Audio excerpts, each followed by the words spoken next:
ABS television news. Experts call for urgent economic roadmap to address Nigeria's mono-economy base. NDLEA asks community leaders to take action against drug dealers in their communities. 17 die, many others injured as fresh bomb blast hits Maiduguri. Many residents face death threats as drought hits India's province.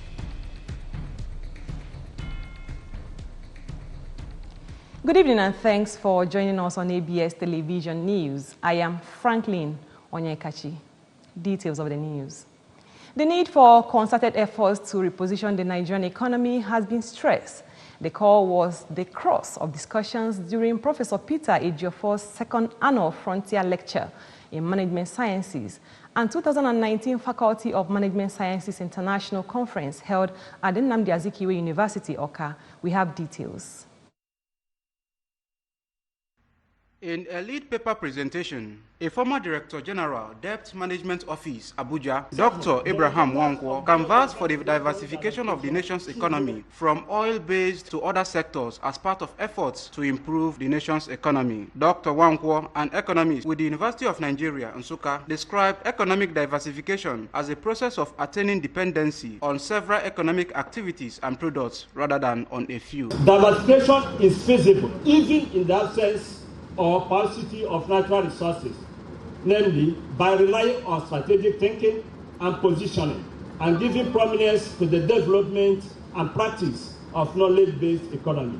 In another presentation, the Vice Chancellor of the Federal University, Otuoke, Bayelsa State, Professor Seth Akra Jaja, who spoke on economic diversification indices, stressed the need for balancing domestic, foreign trade and payments to achieve economic growth and development. The Nigerian economic system, especially its diversification, started having fainting symptoms. And these fainting symptoms gave rise to the destruction of the human capital development indicator base. Declaring the event open, the Vice Chancellor of Nnamdi Azikiwe University, Awka, Professor Charles Esimone, who described the theme of the conference, Managing Nigeria Economic Diversification, Lessons from Other Climes, as apt, regretted the economic challenges facing Nigeria, which he said calls for urgent economic diversification. He commended the Faculty of Management Sciences of the university for organizing such a conference, which he noted will go a long way in strengthening the nation's economy. It can be safely concluded that the choice of the theme of this conference, Managing Nigeria's Economic Diversification, Lessons from Other Climes, has been informed by the country's unenviable economic predicament, a situation precipitated by vulnerable dependence to the neglect of other resources on the export of crude oil for the country's revenue, with little or no value addition. Earlier in an address, the Dean Faculty of Management Sciences, Nnamdi Azikiwe University, Awka, Professor Mrs. Chizoba Ueme, called on Nigeria to map out far-reaching measures that will stimulate the growth of the nation's economy. On his part, the former Vice Chancellor of Nnamdi Azikiwe University, Awka, and founder Otusubaku Igbo, Professor Peter Ejiofor, who is the benefactor, while thanking all those that contributed to the success of the event, equally charged Igbo to abstain from acts capable of plunging Igbo language and culture into extinction. Others who spoke at the event were the chairman of the local organizing committee, Professor Patrick Akpan, and Dr. Okechukwu Chiloku, charged the federal government to map out a policy that will make the Naira regain its pride of place in the Committee of Nations. As part of the Anambra State government efforts at ensuring effective and sustainable community development, the Anambra State Community and Social Development Agency, NCSDA, has continued with the second phase of fund disbursement for the implementation of the community development projects. The exercise was carried out at Mbako in Awka North local government area, where 30% of the funds was released for the renovation of 4 classroom blocks, which is one of the micro projects chosen by the community themselves. The report.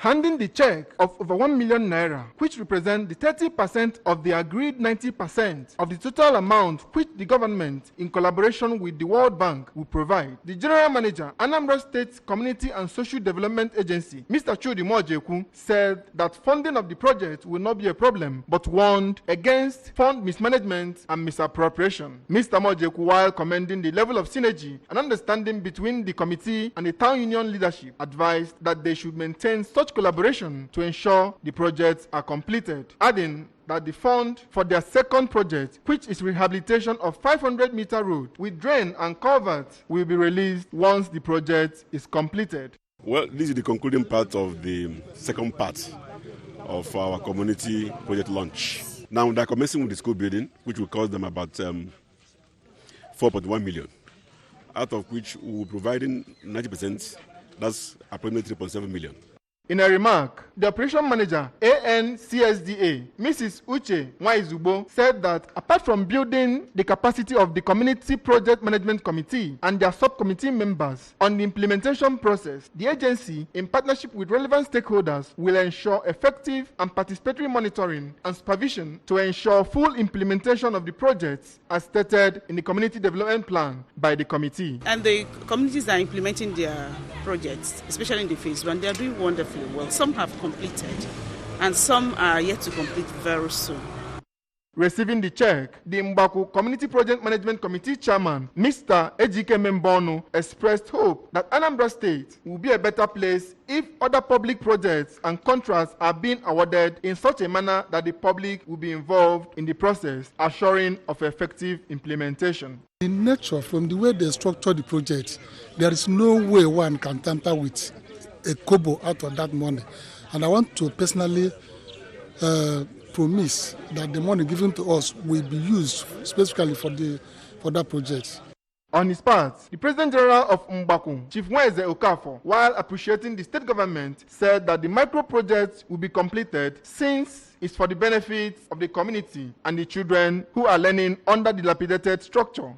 The woman leader of the community, Mrs. Chinyere Nwodo, assured that the women will assist with provision of food and water for the laborers, which she said will boost their inputs. The exercise, which attracted major stakeholders in the community, including the community leadership, the women, and the community vigilante, among others, featured signing of the contract agreement between the agency and the committee. From Mbako, in Oka North Local Government Area, Valentine Mbadowa reporting for ABS News. The National Drug Law Enforcement Agency has urged communities to identify and expose those selling illicit drugs in their areas to reduce the burden of drug abuse in the society.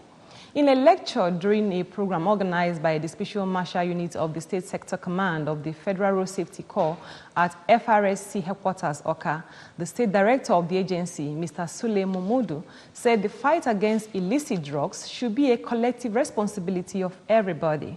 Paul Ezeoke filed a report taken from here.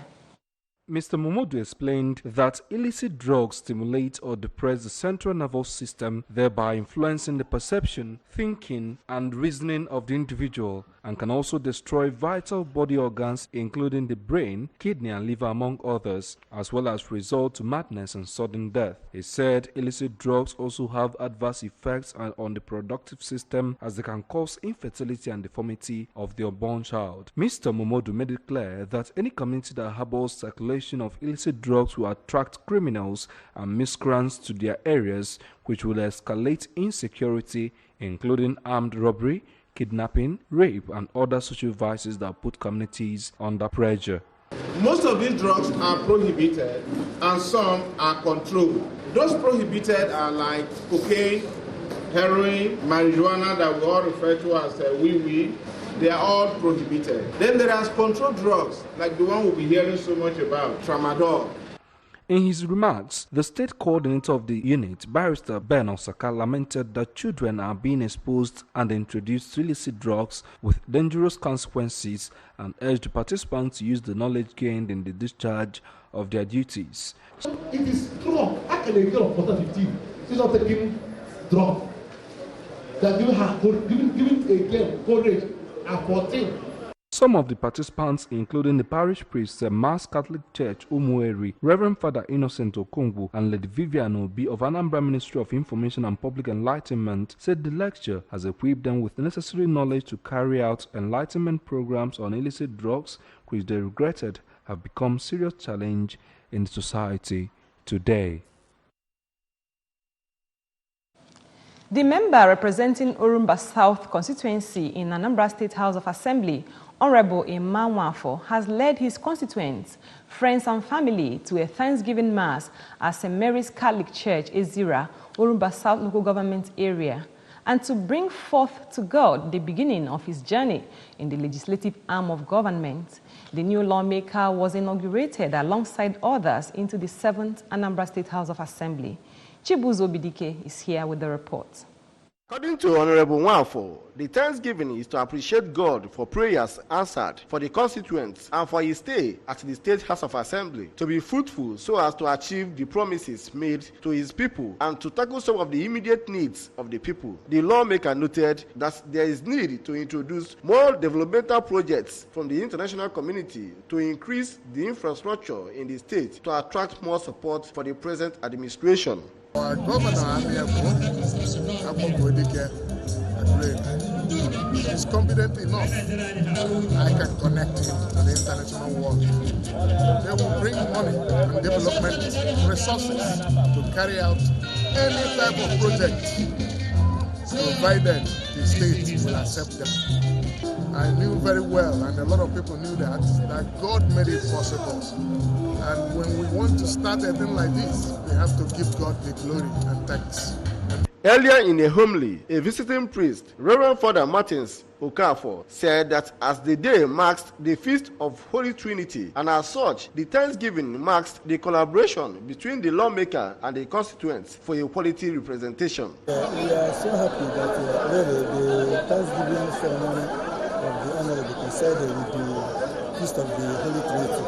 And the central message of the feast is collaboration, so that we urge him also to make a form of collaboration with representation in the government, so that Anambra State will go for, especially people from Orumba South. For the traditional ruler of Ezira, Igwe Samuel Uche, President General of the community, Mr. Edison Ume, and an illustrious son of the community, Mr. Jude Umunakwe, the lawmaker is a passionate individual who has remained resolute in making changes in the area. Thus, the Thanksgiving is to commit him to God for protection and guidance throughout his stay at the House of Assembly. In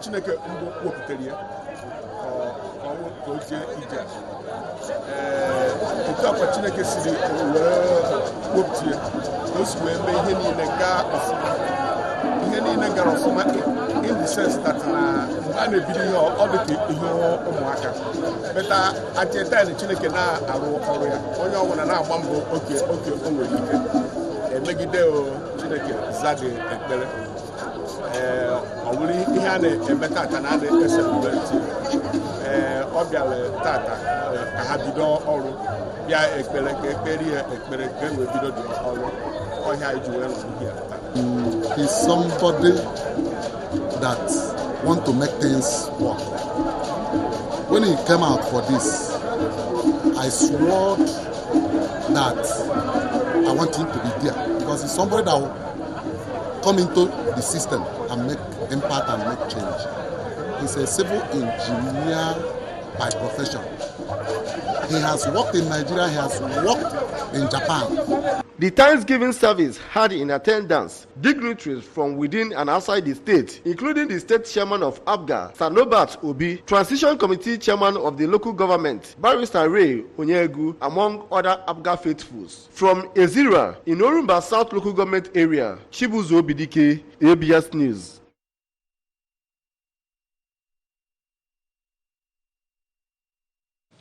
The need for Christians to rededicate themselves to the service of God and humanity has been stressed.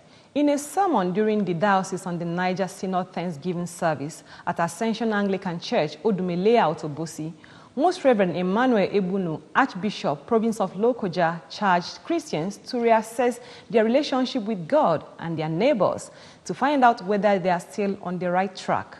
Ogochukwu Orano was there and now reports. Archbishop Ebunu reminded them that it takes perseverance and discipline to finish the race of life well. He cautioned Christians against cutting corners and advised them to live beyond group identity. Here we're at crossroads. We're hearing different things. Some are talking about angels, some are talking about Melchizedek, some are talking about things, the old rituals. Shouldn't we go back to what we left? Or should we turn right? Or should we turn left? And Hebrews says, continue. Addressing thousands of the congregation who filled the Ascension Anglican Church, the Bishop on the Niger, Right Reverend Dr. Owen Nwokolo, appreciated the contributions made by the Anglican faithful and friends of the diocese who came from far and near. He urged them to carry the good news of Jesus Christ to their parishes. Venerable John Nkwemezie, Clerical Synod Secretary, Diocese on the Niger, in an interview with the ABS, said that God performed beyond their expectations in 2019 Synod and charged delegates to take the decision reached at the Synod to the grassroots. Chief Imam Onago, who represented Obosi Traditional Council, disclosed that the Synod was hosted 2 years ago at St. Andrew's Obosi, noting that this year's return to Ascension Anglican Church Odumo Obosi is a clear testimony of peace and enabling environment in Obosi. My message is that all of them that are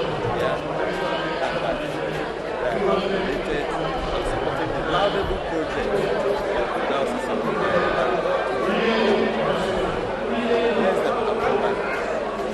Blessing of Odume community by Bishop Nwokolo, cutting of synod cake, and recitation of history of Christianity by the Ascension Archdeaconry Joint Choir featured during the service.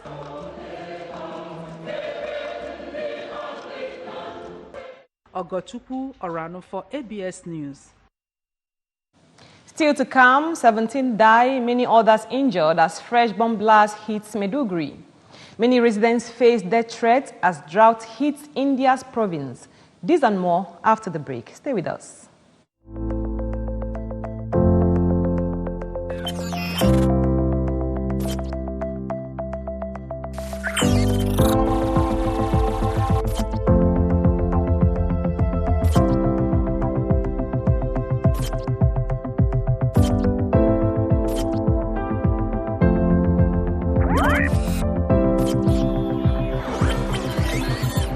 ABS, Heartbeats of the East.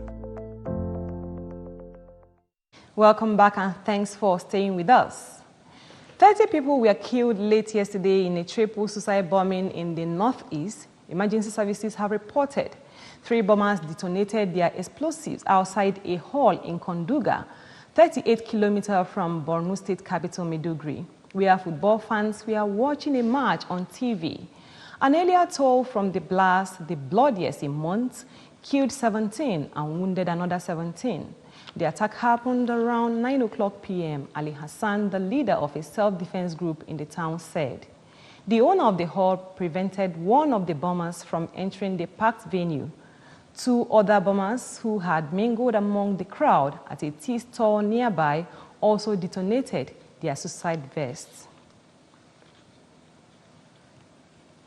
It was really a moment of thanksgiving and celebration of God's faithfulness at the church service to mark the end of the second session of the First Synod of the Diocese of Amici, as the faithful appreciated God in praises and thanksgiving for a successful synod held at the Cathedral Church of St. Andrew, Amici, Nnewi South, local government area. The service, presided over by the Bishop of the Diocese, Right Reverend Ephraim Ikako, was attended by the rank and file of the society, including government functionaries, bishops, clergymen, and industrialists. Njide Kokoye has a report. Addressing the gathering, Governor Willie Obiano expressed satisfaction at the level of development at the diocese. Governor Obiano, represented by his principal secretary, Sir Willie Nwokoye, noted that the state government's partnership with the church is yielding positive results and called on the church to continue its prayers for the government. Those dates for church. Any church, Catholic, Anglican, Pentecostal, not the other at all. So when I didn't see him, I knew that something was not very good. Responding, Bishop Ikako thanked Governor Obiano for supporting the work of God and for asphalting the premises of their diocesan hospital and School of Nursing, as well as his developmental strides in the state. Speaking on the theme of the synod, Bishop Ikako called for cordial relationship between the laity and the clergy for holistic evangelism and growth of the church. Laity, as I said in my address, are the drivers and the growers of the church.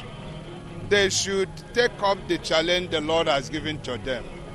From the Old Testament to the New Testament, God has always relied on the lay people to carry on any assignment he wants them to carry on. Earlier in a sermon, a guest preacher and former Minister of Power, Venerable Chinedu Nebo, who noted that both the laity and the clergy are one body in Christ, called on the laity to use their diverse gifts for the benefit of the church. Any person who says, I am a layman or a laywoman and I cannot serve God, you don't miss road. Because God has already called you. Speaking, the vicar of the host church and the diocesan media director, Venerable Chukwuemeka Chukwuebuka, and the chaplain, Council of Laity of the diocese, Reverend Canon Festus Ewenike, said the ministry of the church belongs to the laity, as the church is basically a lay movement, noting that the laity has so many gifts that when put into effective use will result to church growth. The Transition Committee Chairman, Nnewi South Local Government Area, Mr. Chinedu Okoye, a resident of the area, Dr. Harry Oranezi, and Sir Samsi Okafo, noted that Bishop Ikako has been a blessing to the Church of God, Amici, and environment. Curtain of Synod K, special rendition by the choir, and Thanksgiving also featured at the service. From the Cathedral Church of St. Andrew, Amici, Njedeka Okoye, ABS News. And on the foreign scene, almost half of India, an area home to more than 500 million people, is facing drought-like conditions, while a blistering heat wave has killed dozens of people in the impoverished eastern state of Bihar. As the country suffers its lowest rainfall ahead of a monsoon season in more than 6 decades, the western state of Maharashtra witnesses its worst drought in 47 years. Forcing many to leave their lands and to take shelter in relief camps as they wait for monsoon rains. Reports say people walk in intense heat, sometimes for kilometers, only to find a small amount of muddy water at the bottom of a well. Elsewhere in Bid, farmers have to leave their land and move to nearby relief camps where the government provides fodder and water to keep their cattle alive. India's hot season has been particularly harsh this year, with temperatures rising above 50 degrees Celsius in the western state of Rajasthan. In Bihar, severe heat during the weekend killed at least 76 people. And in the world of sports, 2 African football fans have been forced to abandon their hitchhiking road trip from Cape Town to Cairo to attend the African Cup of Nations starting in the Egyptian capital on Friday. South African Bafana football supporter Botha Nsila and his Zimbabwean traveling partner Alvin Zakata were stranded for 3 days at the Kenyan-Ethiopian border town of Moyale after being denied visas by the Ethiopian authorities to pass through the country. They had to cut short their trip and return to Nairobi to look for another mode of transport to Egypt or to go back home. Ethiopia introduced visa immigration requirements for all Zimbabweans and South Africans traveling by road through the country starting in March this year, but there is a visa waiver for those traveling by air. Nsila and Zakata had covered almost 2/3 of their 11,000-kilometer road trip, with about 4,600 kilometers remaining across Ethiopia and Sudan before entering Egypt, where the African Cup of Nations AFCON 2019 will be played between June 15 and July 19. And that's the size of our news package. But before we go, remember that you can follow news and programs on ABS from any part of the world by liking our Facebook page at ABS Radio Television. Subscribe to our YouTube at youtube.com/ABS Radio TV online. Follow us on Twitter at ABS Radio TV and on Instagram at ABS Radio TV. You can also log on to our website at www.absradiotv.com. And now, to end the news, another look at the top stories. Experts are calling for urgent economic roadmap to address Nigeria's mono-economy base. NDLEA has asked community leaders to take action against drug dealers in their communities. 17 died, many others have been injured as fresh bomb blasts hit Maiduguri. Many residents are facing death threats as drought hits India's province. And that's the news. I am Franklin Onyekachi, thanking you for watching. Do have a pleasant night's rest.